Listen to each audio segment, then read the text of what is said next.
57talk.com. With me once again, the great Johnny Powers. Johnny, pleasure to have you with us as we talk about the NWF National Wrestling Federation years. My pleasure to be back with you. Lots of mixed emotions when you say NWF, Johnny Powers. It was me going for my ultimate brass ring, gold ring, top of the hill move. I have huge passions. It was my baby. And here's how it kind of came about.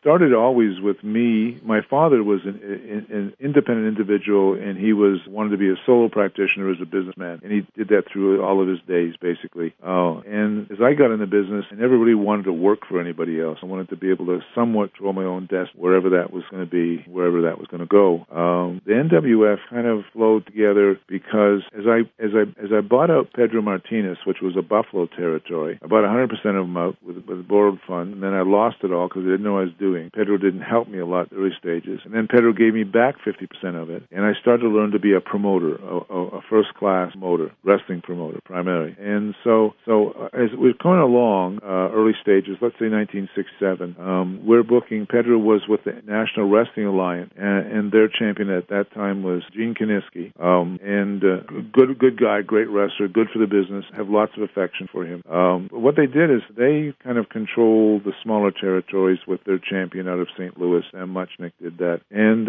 so they would send in, and the champion would get 10% off the top of the gross, another 3% on a couple going back to the booking office, first-class airfares, and a very strong ability to control the destiny of the match that you put him in. And you couldn't get him often. So if you started to build a territory around the champion, their champion, you were in trouble, because that's what you were always leading to, was someone going for the world champion. If you had him once or twice a year or not in the middle of a fine program, you're in big trouble. So I sent to Pedro one time, and I'm about a year or so in the business. I said, Pedro, this championship from NWA is hurtful to us. I said, well, do I have to put up with it? No. Well, what do I do? I guess you do whatever you want to do. What do you want to do? And he'd give me a lot of lead. And I said, I think I want to create my own champion, create my own federation. If I can't control it, maybe a bunch of us control it, but we'll have some new ideas, and we'll be able to get a champion as a main event more often. Okay, so I did that. So I put, at that time in the New York State, where we were based out of Buffalo, New York, we had kind of a separation. A wrestler was not to be and a promoter was not to be a match. It was under Bach rules. So at that time, my wife, first wife, Karen, ran and owned, technically, wink, wink, all the shares to the wrestling club, the Buffalo Wrestling Club, the Erie Wrestling Club, and all the various clubs I had for each city. And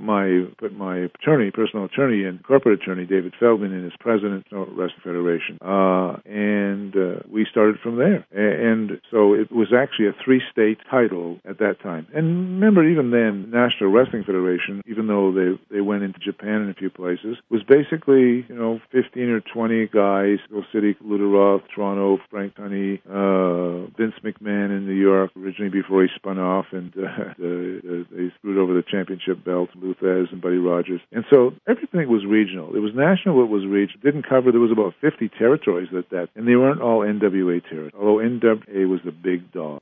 And at that time also, there had been a spin-off with Vern Gagne, AWA, American Association. There was also a California one that had Freddie Blassie as champion. And so along comes Power. So we created National Wrestling Federation and we had champions were for the Ernie Ladd and the Valentines, and we had really strong. Basically what it allowed us to do was to have titles, a world title, NWF world title, an NWF tag, and NWF North America title. Those were our 3 great titles. They beefed up because folks like to go to championship, whether it's wrestling or anything else, they like to go to championship. And so that's how it started. Now, it was interesting. At the time, I was a young boy growing up, and I'd read the wrestling magazines, Bill Apter, Inside Wrestling, and The Wrestler. And I remembered that Bill Apter gave the National Wrestling Federation equal balance to the NWA, WWF, and AWA. There were 4 world champions. Yes. And I had never seen your wrestling, but you guys were on the cover a lot. You got a lot of coverage. Was there a reason that Bill Apter was so generous? First of all, Bill Apter is a great guy. I love him. Him and I were the same late 20s, got together. Him as a writer and me as a newborn wrestling promoter of some growing consequence. But Bill was always a straight-up guy. If he saw talent and he saw good matches and he saw good territories, he gave it appropriate billing. And we had unbelievable. We had first matches with Perro Firpo and Duel the Butcher. And when we had 6 or 7 or 8 matches, many of them, the preliminary matches, were main eventers in other territories. So Pedro taught me, go for great, pay the talent, treat it please. You always the enemy versus, the guy who owns the promoter is the boss, that's your check, talent, boy, is their enemies by nature of the transaction. But treat him with as much respect that Pedro came out of this business, like my spiritual papa.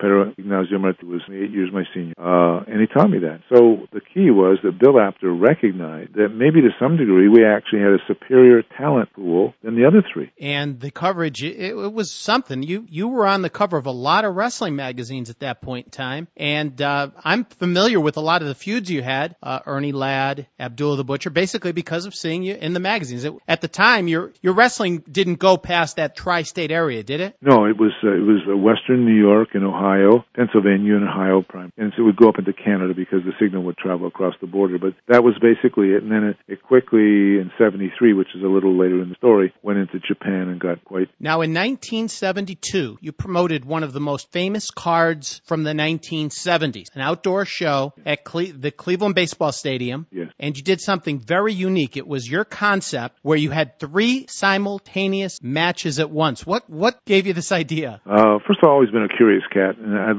love audiences, and I love entertaining audiences. I'm an Irish storyteller that likes to put bums in seats, and that's my big charge out of life. And so I went to a Ringling Brothers show, circus, and all of a sudden, and usually they're boring, but in this case, there was 3 rings going at one time, and there was these unbelievable horse in one, and there was unbelievable acrobatic in another, and there was a great other troupe playing in another. And I'm going, look, this fascinates me. My head's swiveling here.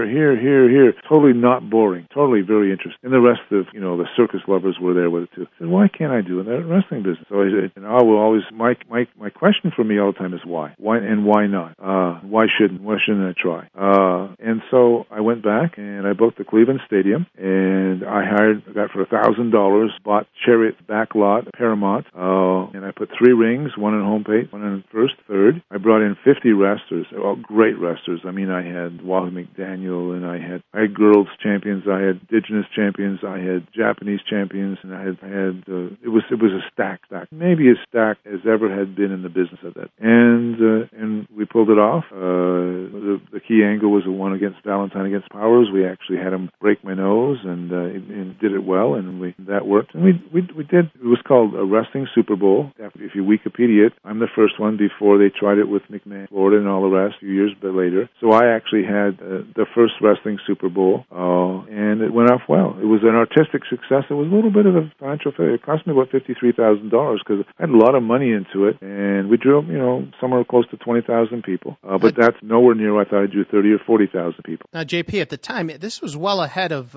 its time, in that you were really trying to make a special presentation that the world would take notice of. Now, yes, I was. The 3 rings really catches my attention because during all the matches, were there 3 rings going on at once? Yes. Even in your main event with Valentine? No. Okay. We isolated that one. That was isolated. Yes. What was the reaction of the fans as they saw this 3 at once? Got great response. They had a heck of a time because, you're watching a high spot over here and a high spot over there, and so it certainly wasn't boring. And it was good talent. What did the guys say to you in the dressing room as far as just the concept? Because they weren't used to sharing the spotlight with 3 matches at once. Yeah, it was interesting because your crowd is not necessarily, the crowd might be reacting to ring 1, and actually ring 3 might think they're getting the hurrahs.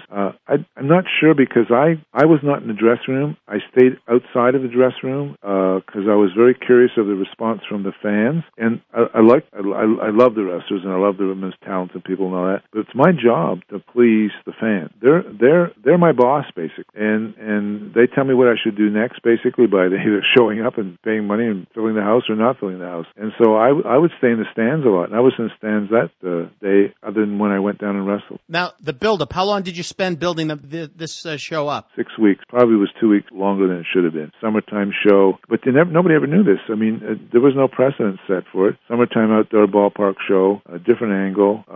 Probably dragged the angle between Valentine and Powers on too long. It was still a great build-up. So there was some little. See, as an artist, I'm never satisfied. Never totally satisfied. Wow, that was it. That's the ultimate. No, the next one's always going to be better. So that's what the. Yeah, I know the feeling. You think that this is it. This is the best, and then afterwards you're like, man, got to do better. I hear you. Now, you said it was a financial failure. Was there a break even on the? Did you need $25,000? It cost me about $53,000, and I had $60,000 from Duquesne Beer as an extra lift. The talent and transportation was quite large because I was bringing it in from everywhere. The cost of the building, the stadium was quite significant, and I really worked Mark Race over with billboards. That's the promoter in me, the puncher in me, and I'm an Irish puncher, which gambler, gamer, right? But you never know. If I probably would have broke about another 3,000-4,000 people. I would have broke even, maybe 5,000. But I didn't know if I was going to draw 10,000 people or 50. What were you expecting? I was expecting nothing. I don't mean I was expecting a failure, but I had no preconceived notions of the end result other than I hoped it was really pleasing for the fans, and I was proud of the exercise. So it was not about the economics, because my territory was doing great at the same and did for a little while longer, and so it was more about the art than it was about... There was a famous match on that card. I believe Abdullah the Butcher and Ernie Ladd. It was photographed and in all the magazines. Do you remember it specifically? Yes, these guys worked their ass off. They were two superb, talented, tough campaigners. Neither one let down, and they were brilliant. Where Valentine and Powers is an exercise. The Valentine is, like I mentioned before in another interview, a mechanic that will take his time and if everybody else is going fast, he'll go slow. If everybody else is going a little high flying, he'll get on the mat. He wanted to differentiate his product, and he wanted to get at the audience a different way. He did. JP, at the time, did you think there won't be any more outdoor shows, or were you not thinking of it in terms of? $50,000 you were making a lot of money, but yeah, I actually lit up a cigar. My wife said, "This is probably the most expensive cigar I'll ever smoke." Yeah.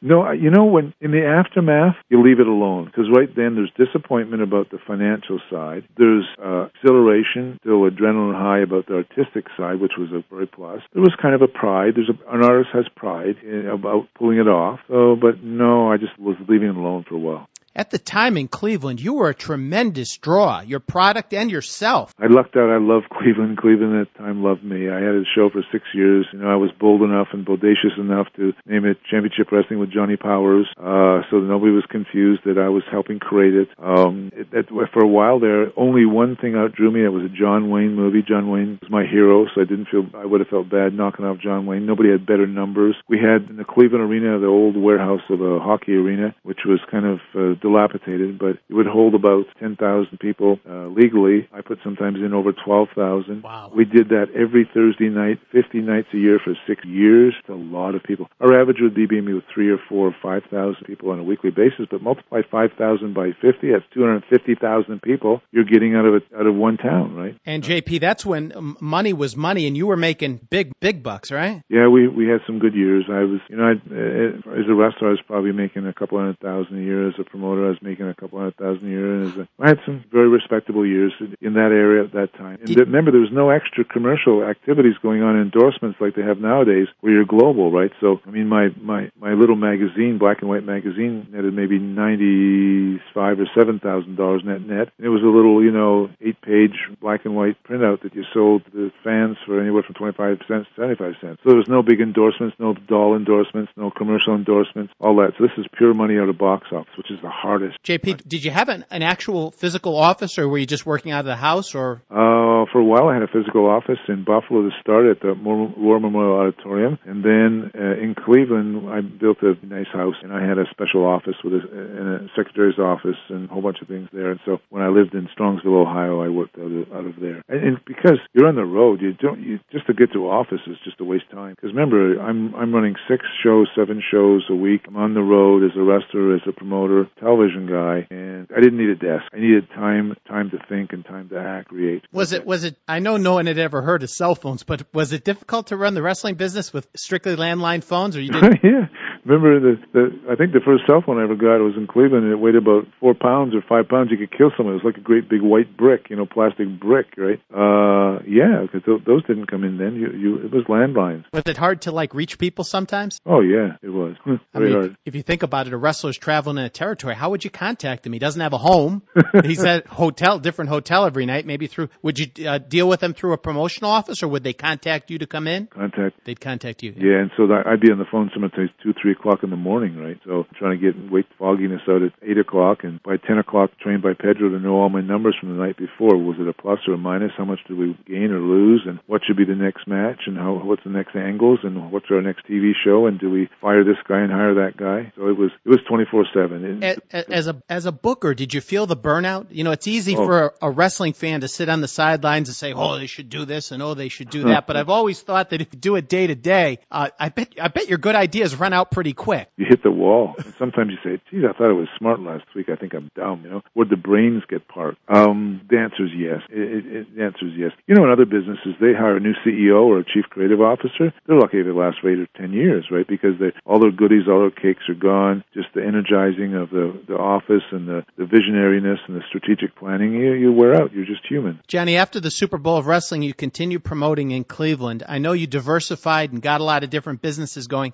What made you take your focus away from wrestling and move into other fields at that point in time? First of all, I got the big head. I got cocky. I thought, well, I was the boy wonder. Everybody said you're the boy wonder, and I started to believe it a little bit. So you believe that stuff. It's easy to fall into that trap. It is a trap. And so I thought, well, if I'm good at this, I should Johnny Powers Health Club. So I bought a 27,500 square foot racket club down at the Heels. Then I thought, well, I should diversify into some other businesses, health food businesses and stuff. So I thought I could transfer the skills, experience, and the success from one very sophisticated niche market, which was pro wrestling, being good at creating storylines and gathering good talent and putting television shows, and putting bums in seats. I thought I could take that over into other fields, and it was not true. And I didn't have an MBA, and I didn't have a McKinsey or a Harvard MBA degree and skill set in strategic consulting and that. In fact, I one time turned down Mark McCormick, who wanted to manage me. He was starting up, international management group and hugely successful, and I was too sassy and said, I don't need anybody, I can do it myself. So it was just the ego of the artist. JP, at the time, a health club was a relatively new thing, right? Yes, we actually pioneered a lot. And 27,500 square feet is a lot of racket courts, a lot of team management and all that. Had anyone done that before you in the area, or was this a first? I think, that was the kind of the start of European health spas and all that. And so it was a couple American and all that, but it was early stages. Vic Tanny morphed into, a bunch of things, and then the pre-sales guys got in. But I liked racquetball because I'm working class guy, working class groups, and that's where you can yell, holler, hoot, intimidate, throw a shoulder in and all that, versus squashes for the upper class, nose in the air to do that. And I'm only kind of joking. And so the answer is yes. That was early stage. I come out of American Health Studios in Hamilton, Ontario, Canada, pumping iron, and I always was intrigued. I came out of a gym called Jack Wentworth's, a down and dirty gym, muscle wrestler, pro wrestlers training gym. And so I was more comfortable, probably still am, to go into the gym, just lay down on a bench and go to sleep. I can go to sleep 3 places really easy. TV studio with the noise of the studio around, programming, I can just lay back in a chair and go boom, or a down and dirty gym, or dressing room. Those are my kind of safe haven comfort zone. JP, did you need to heavily leverage to start these businesses? Did they even allow people to leverage back in 1972, 73? You got to picture this guy. I had a fair amount of money in the bank, like lots of hard cash. I just got a 24-room house. It was like beautiful. It still exists. Not mine though. And so I could go in, and I had cash flow. I had maybe $15,000-$20,000 a week positive cash flow. So that's a lot back in that era. And I could go in as a cocky guy, put my cowboy boots up in a banker's desk and say, I want $100,000 for this, I want $50,000 for that, I want $75,000 for that. And banks would say, well, the kid's successful in this, maybe we'll bankroll him. And America, I love America, that they got guts and they go for the entrepreneur. And the entrepreneur flames that a couple times. Was the health club, and I'm asking a lot about the health club because I think it's fascinating and it shows once again that you were really ahead of your time. Was it a failure from day one, or did it have a successal start and you just couldn't handle all the different businesses? It was in the wrong neighborhood. It was in Shaker Heights. The folks were very tight with their money.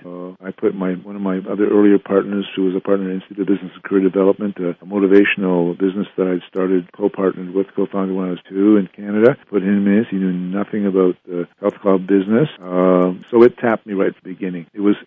I did not know the business, and it wasn't like putting, a television show, because I was going to run out and create TV shows. That was like the era of Jack LaLanne's and stuff like that. And 20-minute workout came later, and, so So what I wanted to do was, and I still do these things, I try to say, what can I promote on TV that can somehow move people to come and buy some group? So and my wrestling business was starting to turn at the same time because I think it's long a tooth. Most things have, anywhere from a 3 to 7 year cycle. Something runs for 10 years on TV, it's a long. Did these extra businesses, diversifying, did it take away from your concentration on the wrestling end of things? Yes. And meanwhile, you needed the wrestling business to keep producing the cash to buy time, right? You got it. So what was going on inside your mind? Sheer torture? Fear. Yeah. I was out of my league, and I couldn't reverse it, because I'd already made these commitments. And I'm a pretty loyal guy, so I try, if I make a commitment, I'll try to keep if I have to change, I'm okay to change as much as I can with people. And so fear. So I had all of a sudden it was going from 25,000 a week positive cash flow. I went from, my cash flow dropped in half, and I had 25,000 a week going out. So all of a sudden you're hemorrhaging cash, $10,000-$15,000 a week, right? I'm still young. I'm 29 years old. I'm a kid that, come from the east end of Hamilton, a steel town like Pittsburgh, from a lunch bucket environment, and didn't finish university. And I'm basically an artist. So here I am getting a fast education, reality of business. Now, you turned heel in Cleveland. Yes. In a very famous night. The clip is actually on YouTube. It's not a very good video clip, but can you tell us about that night and the time corresponding with your other businesses? Wow. I'm going to put you on the spot. Yeah, that's a tough one. I mean, I guess what I'm asking, did you turn heel because you needed to do something to pick up the territory to keep the other businesses? Absolutely. Okay. Absolutely. So here I am.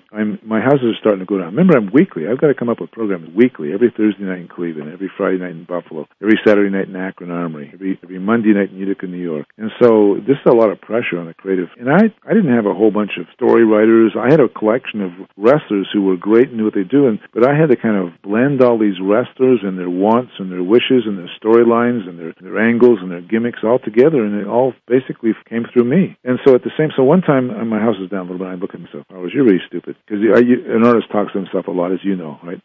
You're stupid, Powers. Look you're a white boy. Look out there in the audience. 70% black. It's downtown Cleveland. Core of downtown Cleveland is 70%, and your audience is 30% white, black. Who are you going against? What is it? Black. So you got a black man as a heel, okay? You got a white boy as a babyface. Doesn't seem like logic. So I thought, I had an epiphany, as they say, right? Out of nervous tension from not wanting to lose too much more money. So I went by Lad. I said, Lad, I'm going to do a heel turn. Huh? I said, Ox, you're going to do a run-in. Huh? And Powers is usually, and Lad, who I ended up loving, was kind of a militant nature that's cooperative but not always cooperative. Ox Baker is, you never know where Ox, and you still don't.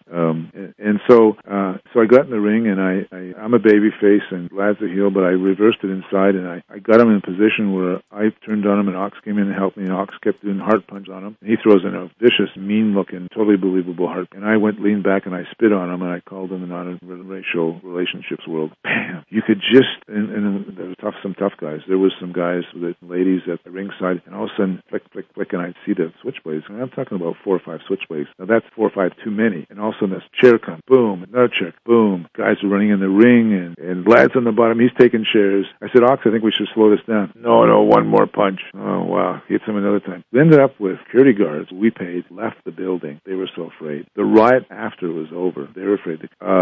This white boy was only saved partially because Bulldog Brower, who I kind of liked but didn't like, came down, threw a punch at me to take the heat off that allowed me the opportunity to run like a scared bandit. And this white boy that doesn't jump, doesn't run much, scaled, and you see me scaling over the hockey ring boards. And that, do it again. Me screaming, howling, and due to all their body parts, the guys are trying to get.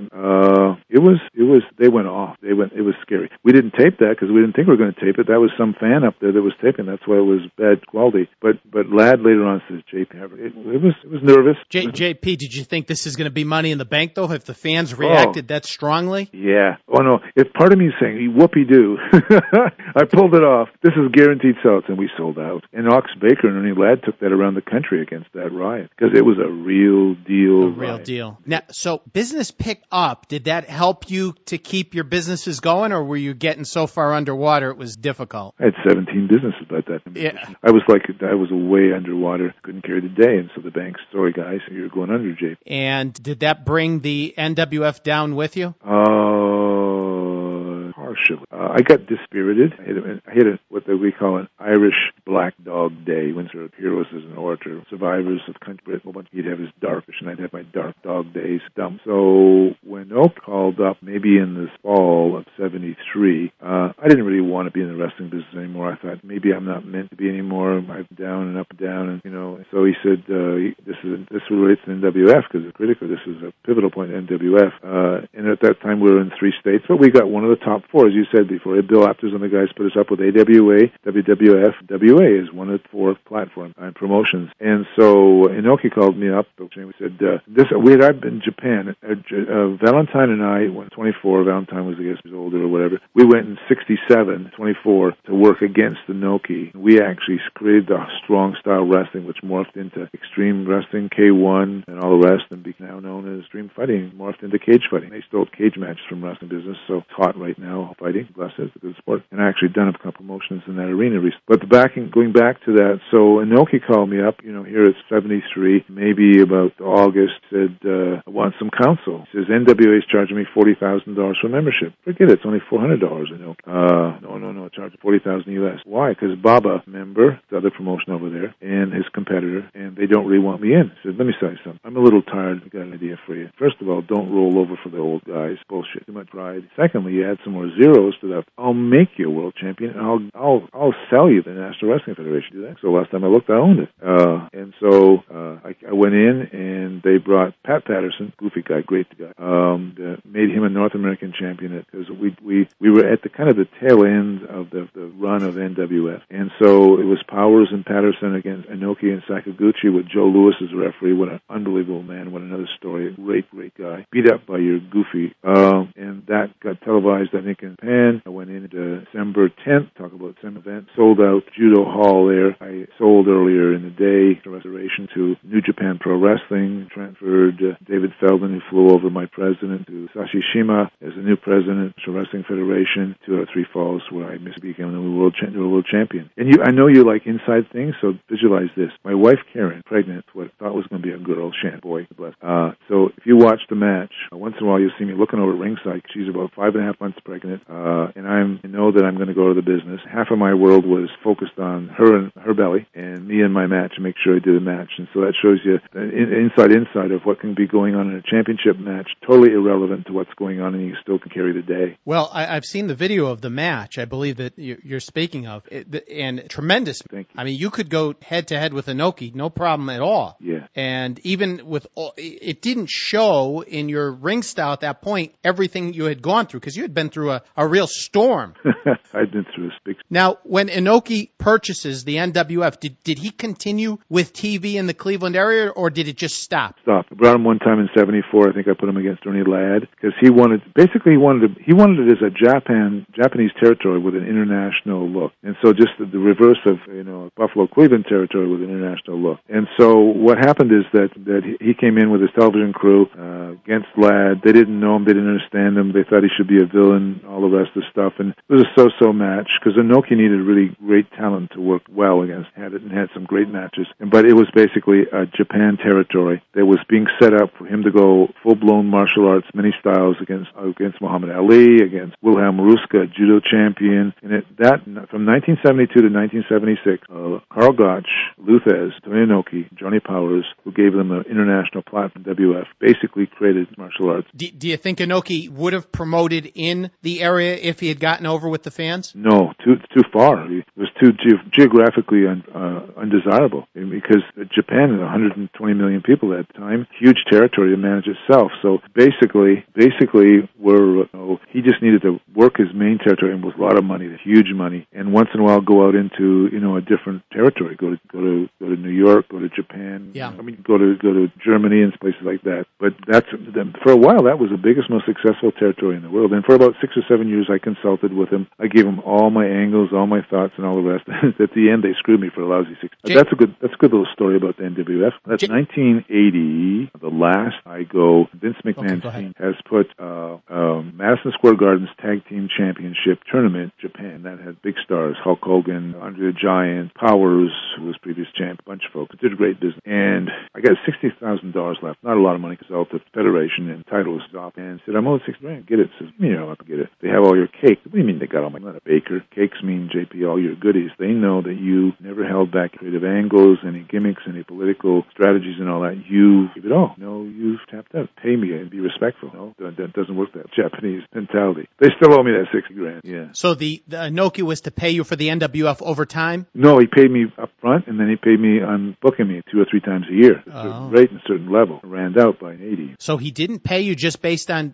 booking you? The final payment? Yeah, final payment. And I'd made a little more than that. And they decided they didn't have to. I I couldn't hurt him. And I told him, I said, well, of course, boy, brought a litigious environment of America. Everybody says everybody for everything, for a hangnail or a hot cup of coffee. So, well, they said, JP, first of all, you're a gaijin, and I'll take $50,000 from you're going to lose in court. So I'll have your $50,000. You'll be out your $60,000. I think you're not a good idea. I said, okay. So I chalked it up to experience. So JP, in 74, after Inoki purchases the NWF, what type of shape did that leave you in emotionally, financially? Tapped. I was tapped out. I was burnt out. Creativity. 1974 was a sorry year. I'd like to write it off, and also I learned from my dip down, hopefully not to do it future. So success begets success and failure begets failure. So you have to watch that. So 74 was a lousy year. I opened up a small school. I cash flow by teaching kids to wrestle, Powers Way. Then I went in and helped Pedro for a while with territory, but I was tapping out. Then, I eventually went into going into help out a new Associated Leisure Enterprises. Then Pedro called me, and that led stage. And that will be part 3. Now, I want to run some names by you and get some views, maybe a story behind the scenes, some of the stars of the NWF that work with you. For example, Waldo von Erich. I'll talk about him in a moment, but I want to continue just for a minute. Oh, okay. NWF became Inoki chicken shit out, folded. Tough guy. I don't mean it. And very creative and very great for the business. An icon in Japan. But McMahon Sr. Had him, because he didn't like the competition of something called National Wrestling Federation, to his WWF, or evolved into WWF, and called the WWE. So he got him to stop calling it NWF and call it Grand Prix Wrestling. That belt morphed over into that, and then it was sidelined for a while, and then it's now back a little bit. Now iconic, so they're building the brand back. But it slowly, Inoki destroyed my baby creation. It wasn't necessary, but he was trying to deal with the politics of the time. Well, yeah, and the NWF really lived on past 1974 in Japan, and you'd see references to Inoki as the NWF champion. Yes, but by about 77, 78, and Tiger Jeet Singh was good for it, and a bunch of guys were good for it like that. But it kind of ran its course as a known entity, so it's kind of got moth-side. Which is always, if you get a wild hair idea, maybe I'll go back and see if I can take it back just for at least a short period of time. Okay. Stick it up their nose or whatever. Do you have any of the old NWF title belts? Did you save any of them? Yeah. You do? Yeah. Okay. So anyways, going back, and you asked about which talents? Waldo von Erich. Waldo von Erich. Good, hard worker, looked great as a German. Took the name with Fritz von Erich. Good, was one of the greatest heels against San Martino. He came in the territory and was good for business. Him in matches against myself, but also Dominic Classics. Good guy, very talented, very creative. Could design. We all got bad backs in the business, varying degrees. He designed a back version chair that was very helpful. A big star in places like Australia. Come back with lots of opals, stuff like that. Neat guy, good for business. Luis Martinez. Luis, interesting guy. Handsome as heck. Great body, always toned, always suntanned. He was in the era of Steve Reeves. He was older than anybody let him on. He had a 6'4" guy's body from the waist up, but he had little tiny legs, and good worker, good mechanic. But because of that, just other than way back when, small man don't make it. Other than the great talented young man, I think his name is Rey Mysterio. Folks are looking for big mans in a big man sport. They expect that. But nice guy. Ox Baker. One of a kind. There is nobody like Ox Baker. And by the way, I just did a cooking show with him. I starting to do some cooking shows with celebrities, so busy and out of trouble. And I got a thing called Tough Guys, Mighty Meals. Ox was my first one. I put him into a culinary institute in Niagara-on-the-Lake, Ontario, Canada, and he's a hoot. Ox is the 2 greatest interviews of all time are Neil Ladd and Ox Baker, and I'm not sure what was first. He even say he his idea of a splash off the top rope was to get up first rope, corner buckle, jump. He wasn't a high flyer, but he could throw great punches. He had unbelievable look. I don't know if you ever seen him with Kurt Russell in Escape from New York. Yeah. With the chains, yeah. Oh, yeah. Awesome. Pampiro Firpo. Oh, yeah. Spoke 7 languages. And that deep voice, yeah. Yeah, oh yeah. And he had a little shrunken head. Oh yeah.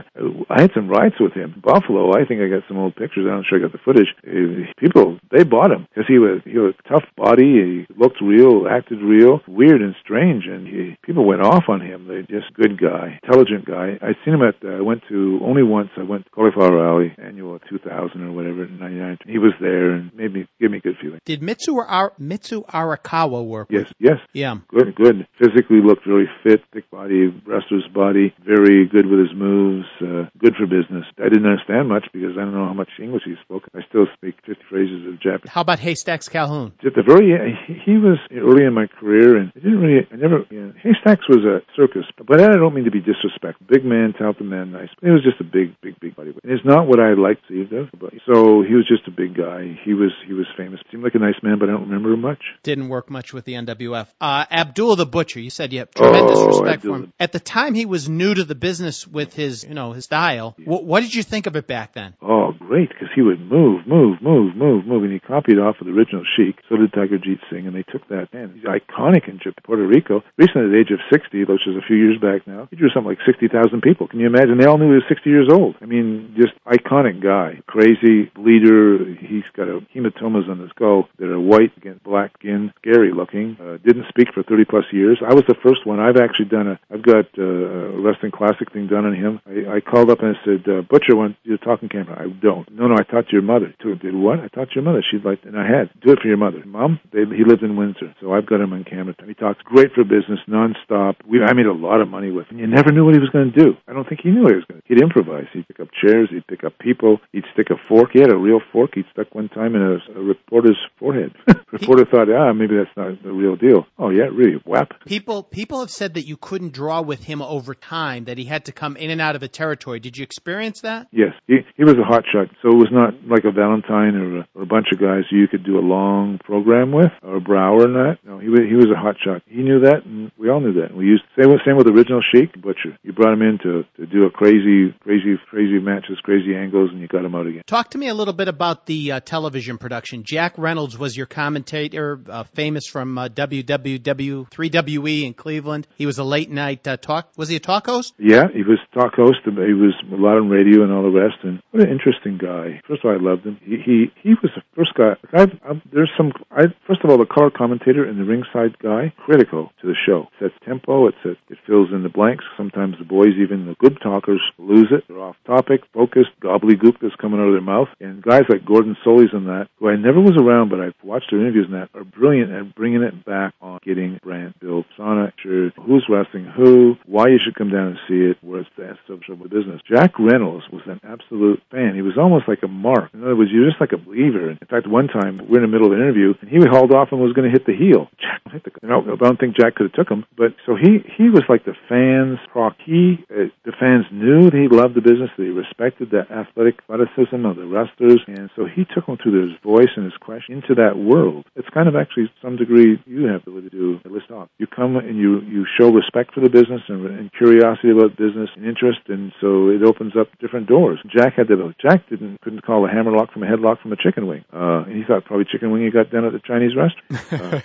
And so, but fans loved him, so he was good. Vince took him. Would he come to the live shows? Was he a fan? Oh yeah, and he would announce from the ring. And he was the ring announcer at the live. Yeah, especially the main event. Did you ever do any taping at the arenas? Yes, I've interspersed it because I come from the old school where you didn't give away the whole product. You don't give away for free the main course, or the filet mignon with lobster. So you had to mismatch, and you had to give some of it away. You give the appetizers, hors d'oeuvres, and sometimes a little tease. So many times I would videotape or film in the era some of the high spots and all the rest, and then I would integrate that in my studio show. And then later on, I went into smaller studios, but I never was in the era where we were ready. We wanted to, but where we were giving away the shows, full show. What do you mean you wanted to? Because I wanted to show the pure product, create a larger audience. So I knew that was the way it should go. We were just not ready and we didn't have the platform. We were in a UHF era, not the cable era, not the pay-per-view era. Would it have been very expensive to bring the cameras into an arena and film it correctly?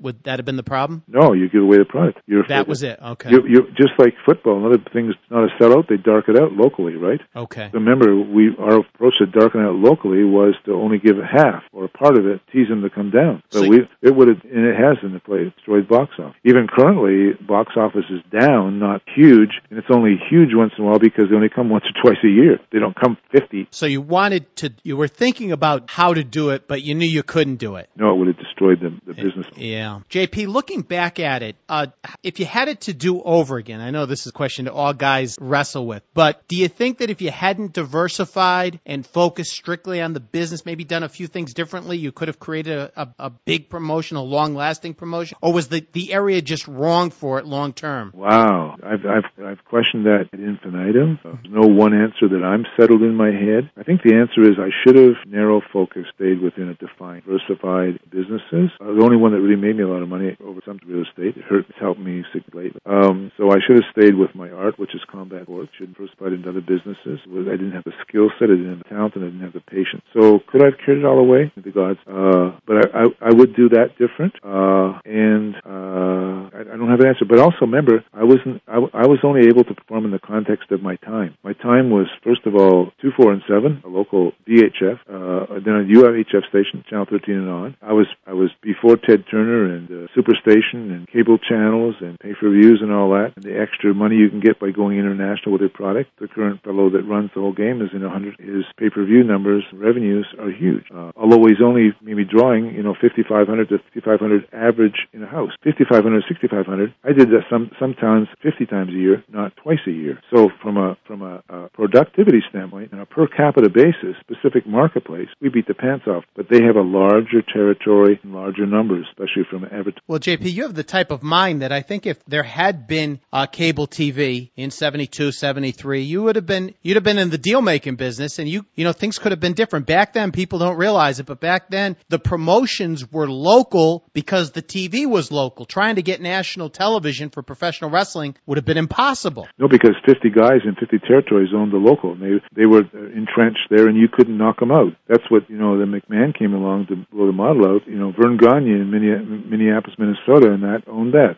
Sam Muchnick, or whoever owned St. Louis, someone in California, someone owned Buffalo territory, someone owned Toronto territory. And so not only would it be hard to get them, almost impossible, because there was only, 247 and or 13, or Channel 17 or Channel 23. There was only 2 television outlets. That's why Vince's man, I believe, is covering a whole bunch of bases, try to keep those holes from being sucked up by other folk. And it's a proper way. His approach is a proper way. So the answer is there was not the distribution opportunities necessary to function. They didn't exist. Were there ever ramifications for wrestlers who came into the NWF from the NWA? There wasn't an NWA territory in that area, but you weren't part of the NWA.